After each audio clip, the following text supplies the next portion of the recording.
नमस्कार। आज हम फिर उपस्थित हैं आपके सामने एक नया वीडियो लेकर।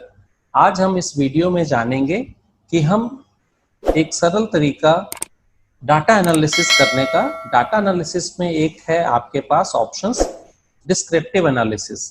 डिस्क्रिप्टिव एनालिसिस को किस तरह से किया जा सकता है, इसके लिए हमने अपने पिछले वीडियो में बताया था कि आप डाटा एनालिसिस टैब को कैसे एक्टिव कर सकते हैं।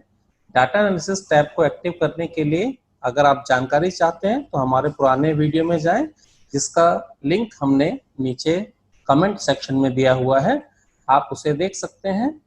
और यहाँ पर मैं शुरू कर रहा हूँ एक इमेजिनरी डाटा लेते हुए। मान लीजिए एक स्टूडेंट मिस्टर एक्स, और यदि हम x के डिफरेंट मार्क्स को प्रतिशत जानना चाहें और हम इसके लिए उसके डिफरेंट सब्जेक्ट्स में नंबर भरते हैं, नंबर की जानकारी डालते हैं एक्सेल शीट में जो हमें डाटा दिया होता है। ये मैं कुछ डाटा इमेजिनरी भर रहा हूं जो बच्चे ने मार्क्स डिफरेंट सब्जेक्ट्स में स्कोर किया है। अब हम देखेंगे इसके बाद कि हम किस तरह से इसमें डिफरेंट डिस्क्रिप्टिव एनालिसिस कर सकते हैं।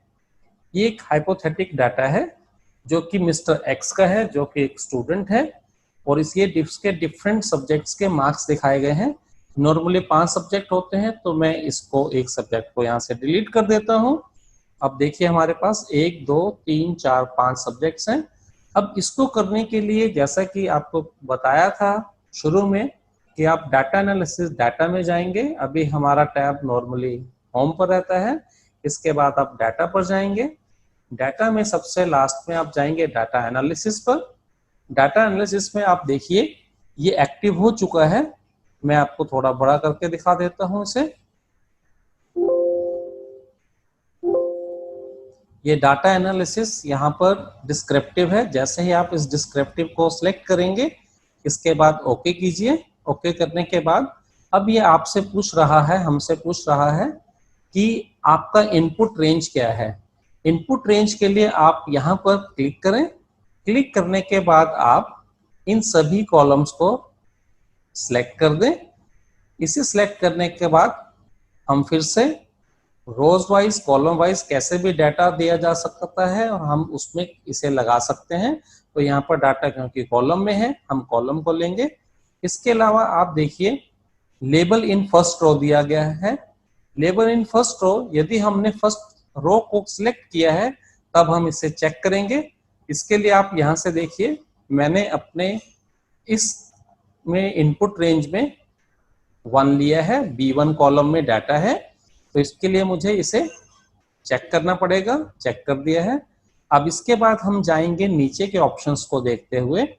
आउटपुट रेंज यदि हम कहाँ चाहते हैं, इसे क्लिक कर कर हम जान सकते हैं।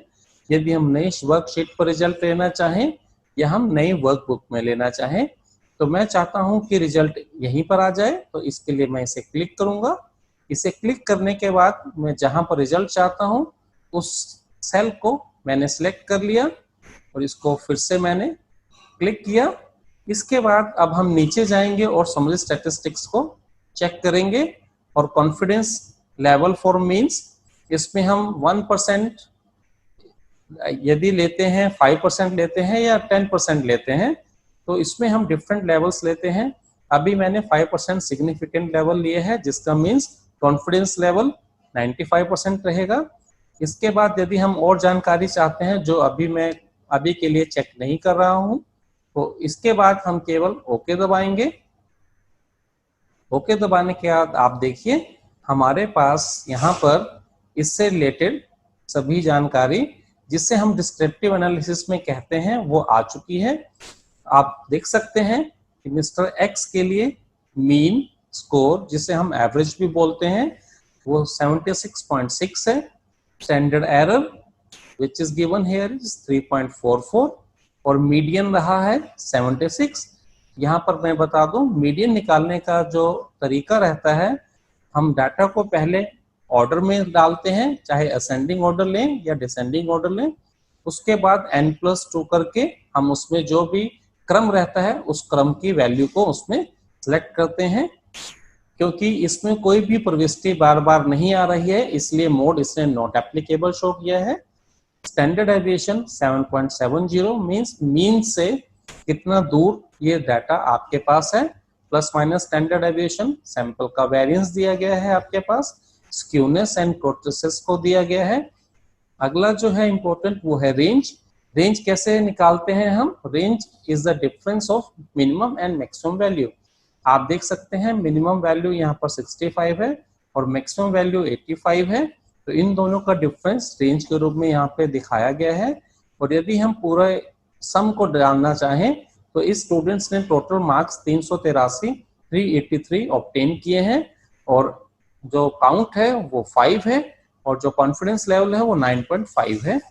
तो इस तरह से हम बहुत ही सिंपल तरीके से एक्सेल में डाटा के अंदर डाटा एनालिसिस टैब से जाकर हम किसी भी संख्या का, किसी भी जो भी हमारे पास डाटा दिया गया है उसका डिस्क्रिप्टिव एनालिसिस कर सकते हैं।